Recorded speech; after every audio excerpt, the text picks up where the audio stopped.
میرے نبی پاک صلی اللہ علیہ وسلم نے فرمایا 11 مہینے جنت سجائی جاتی ہے اور پھر رمضان میں اللہ اپنے بندوں کے لیے جنت کے دروازے کھول دیتا ہے۔ 1 گھنٹہ پہلے صفائی کرتے ہیں مہمان نے آنا ہو تو 1 گھنٹہ، ورنہ بچے دوبارہ سے پھر چیزیں بکھیر دیں گے۔ 1 گھنٹہ پہلے صفائی ہوتی ہے، لمبی نہیں، لیکن میرے نبی پاک نے فرمایا رمضان کے لیے رب کریم 11 مہینے جنت کو سجاتا ہے۔ چھوٹی بات ہے، روزے آ گئے، معمولی حیثیت ہے۔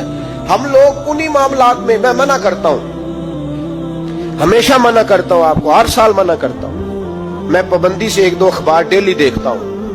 میرا ناشتہ نہیں ہوتا جب تک اخبار نہ ہو، چونکہ بزرگوں کا فتویٰ ہے جمعے کا خطبہ وہ دے جو عالمی حالات سے باخبر ہو۔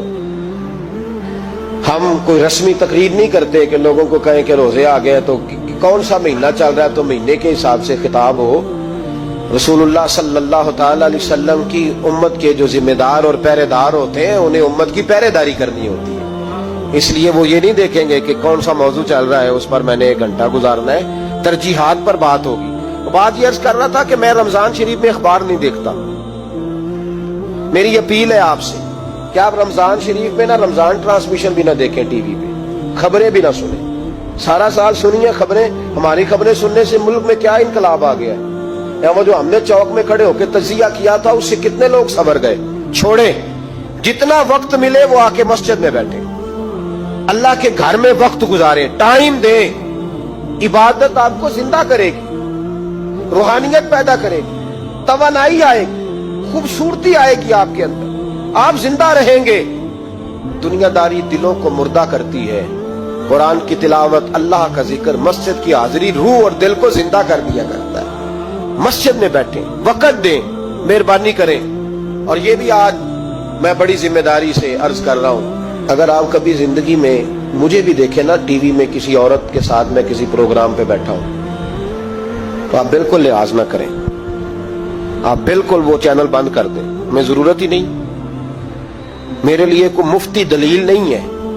تو عورت کے ساتھ بیٹھا ہے پروگرام میں نے تو وہ والا قرآن پڑھا جس میں اللہ کریم نے کہا عورتیں آ جائیں تو مرد نظریں نیچی کر لیں۔ ہم نے تو وہ والا قرآن پڑھا جس میں حکم ہے کہ مرد آئے تو عورت اپنی نظر نیچی کر لے۔ تو جہاں علامہ صاحب کے سامنے لڑکی بیٹھی ہے ٹی وی میں انٹرویو لے رہی ہے، وہاں نظریں نیچی ہوتی ہیں؟ کہاں سے فتویٰ آیا؟ حضرت جنید بغدادی تو فرمایا کرتے تھے کہ حسن بصری پڑھانے والا ہو، رابعہ بصری پڑھنے والی ہو، تو پھر بھی ان کو بغیر پردے کے پردے پڑھانے کی اجازت نہیں ہے۔ بات ختم ہو گئی۔ میں کل مجھے سرکاری یونیورسٹی ہے جامعہ کوٹلی کشمیر کی، انہوں نے مجھے دعوت دی کہ آپ کو لیکچر دینا ہے سائنس، تقوی اور رمضان۔ تو اسٹوڈنٹس ہوں گے، کچھ پروفیسر ہوں گے، تو میں نے کہا کہ اتنے بڑی جگہ آپ نے مجھے بلا لیا، یونیورسٹی لیول کے طلباء تو بڑے آگے جا چکے ہوتے ہیں، چلیں خیر۔ میں وہاں حاضر ہوا، جب میں پہنچا تو ایک پروفیسر صاحب مجھ سے کہنے لگے کہ لڑکیاں بھی ہیں۔ تو میں نے کہا کہ ٹائم دیتے وقت آپ سے گزارش کی گئی تھی کہ لڑکیاں نہیں ہونی چاہیے۔ تو وہ ایک جملہ بولنے لگے تھے تو میں نے ان سے کہا کہ آپ مجھے دکھیاں نوس مولوی سمجھ لیں، میں پرانے خیالات کا ہوں، آپ مجھے پرانا سمجھ لیں، اس لیے کہ میرے حضرت صاحب فرمایا کرتے تھے ہر چیز نہیں لے لینا، دین نہ نیا لینا۔ وہ 1400 سال پرانا ہی ہمیں ٹھیک ہے، ہمیں نیا دین نہیں چاہیے۔ کہنے لگے جی وہ بچیاں تھوڑی پیچھے بیٹھ جائیں گی۔ میں نے کہا آپ درمیان میں پردہ لگا لیں، میں انہیں نہ دیکھوں وہ مجھے نہ دیکھیں۔ ٹھیک ہے، بات سنیں، ختم ہو گئی۔ لیکن اگر وہ سامنے بیٹھیں گی تو ہم نہیں بات کریں گے۔ تو وہ چونکہ پی ایچ ڈی لیول کے لوگ ہوتے ہیں، زیادہ پڑھے ہوتے ہیں، دلائل دینے کی کوشش کی تو میں نے کہا میں دلیل نہیں سنتا، میں سنتا ہوں یا اللہ کا قرآن یا مصطفیٰ کا فرمان۔ تو آپ مہربان۔ لیکن انہوں نے ضد نہیں کی، بڑے اچھے لوگ تھے۔ میں نے کہا جی ٹھیک ہے، لڑکیاں نہیں بیٹھیں گی۔ میرا عرض کرنے کا مقصد یہ ہے کہ کیا فرق پڑتا ہے۔